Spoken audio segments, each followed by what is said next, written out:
Innanzitutto va fatto i complimenti a Morano che ha fatto una partita molto energica, determinati, anche se corti hanno veramente giocato con grande energia. Detto questo, a parte la partenza che non è stata male la nostra, abbiamo fatto fatica ad avere il solito ritmo, oggi faceva fatica a innescarsi un po' il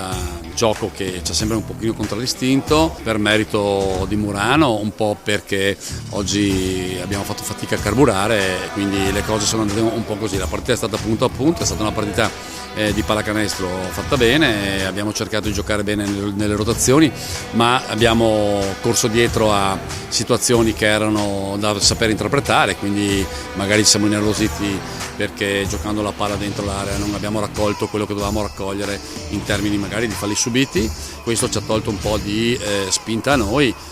nel credere in quello che stavamo un po' facendo. Ci siamo a volte un po' disuniti, siamo comunque sempre rimasti nella partita. Nel campionato, per carità di Dio, è bello sempre vincere, avere la pretesa di vincere sempre tutte mi sembra un pochino troppo pretenzioso, di conseguenza sappiamo che perdere fa parte del gioco, dobbiamo saper capire che da adesso dobbiamo pensare alla prossima partita, farla bene, farla meglio di come l'abbiamo fatta stasera, essere più concreti, essere più solidi, cosa che ci contraddistingue di solito, ed avere di solita energia che ci fa giocare una pallacanestro di corsa, di transizione, di contropiede e di solidità difensiva. Oggi queste cose si sono viste veramente a spizzichi e bocconi, per cui merito al Murano e adesso pensiamo alla prossima partita. Tanto devo dire che questa vittoria vale non una, due, vale triplo, per una serie di motivi, l'interruzione del campionato,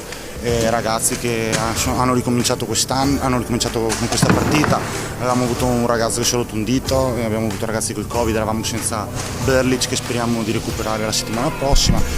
e poi vale triplo perché abbiamo giocato contro, secondo me, come ho detto all'andata, una grande squadra, allenata molto bene con giocatori di talento. Sono però contento, devo parlare dei miei ragazzi perché hanno fatto una partita clamorosa, ci siamo allenati tutta la settimana in 7,